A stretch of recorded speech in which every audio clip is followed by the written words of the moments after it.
Ça fait environ 2 ans, pour ne pas dire plus, 3 ans, quand je recevais un peu de pression du gouvernement, du président de la République, son Excellence Jovenel Moïse, de la mairie de Akaye, eh bien, j'ai été une fois faire une visite d'appréciation et de prospection. C'est à ce moment-là, ce monsieur-là, cadre de la DINEPA, m'a dit, DG, nous avons 2 réservoirs flambant neufs construits avec l'aide de la coopération espagnole qui, jusqu'à présent, sont inopérationnels. Pourquoi ne pas faire en sorte que, à partir des 2 stations de pompage, celle de Cabaret et celle de Akaye, faire en sorte que l'eau arrive à ces 2 réservoirs.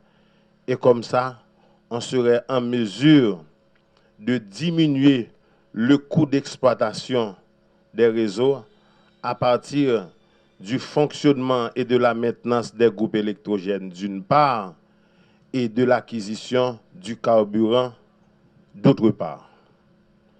Eh bien, c'est grâce à M. Sarr qui fait que première phase travaux Sarr, m'a parlé de travaux côté là au niveau de Akaye et travaux qui en cours au niveau de Cabaret à réaliser. Baton gros bravo pour M. Sarr. Merci.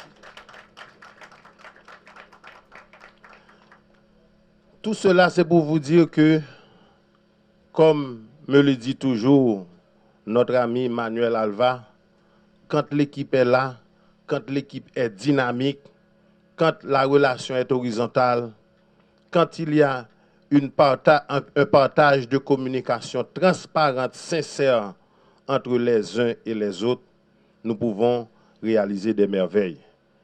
Et c'est cette garantie-là que je donne au président de la République pour nous faire en sorte que de l'eau arrive dans le robinet Kaïmonio.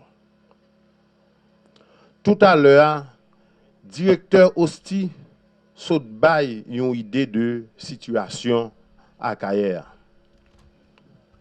Nous avons une station de pompage qui fonctionnait à raison de 20 par jour pour nous faire en sorte que de l'eau arrive dans le réservoir de 60 mètres cubes là. Pratiquement, c'est pompage direct. Vous pouvez imaginer un groupe électrogène de 60 kW qui a besoin entre 6 jusqu'à 10 gallons de carburant par jour. En fait, pas par jour, non, par heure. Vous pouvez imaginer ça coût d'exploitation ça a représenté. Cette coopération se développe dans 3 domaines principaux qui sont les suivants. C'est le domaine de l'eau et l'assainissement, en coopération étroite avec la DINEPA.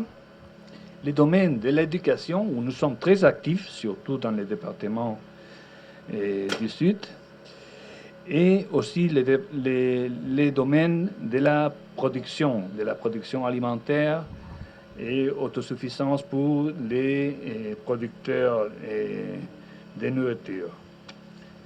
Là où nous sommes, pour nous, c'est une grande joie de voir l'arrivée au point de l'inauguration de ce projet aujourd'hui, du programme bilatéral DINEPA et SID, qui est un fruit des fonds de coopération espagnole de l'eau en Haïti.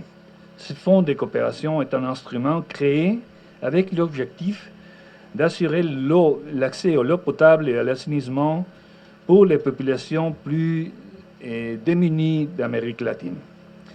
En Haïti, l'objectif général de ce programme bilatéral est contribuer d'une manière soutenable à l'augmentation à l'accès de la population aux services d'eau potable et assainissement appropriés, équitatifs et accessibles. Les chiffres des bénéficiaires après la finalisation de ce programme sera, selon prévu, 1 250 000 habitants dans tous les pays.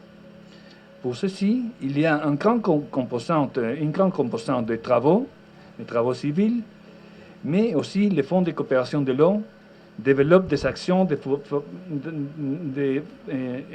renforcement institutionnel de la Direction nationale de l'eau potable, de la DIMEPA, et ses agences décentralisées dans des villes intermédiaires et rurales, et aussi dans la capitale.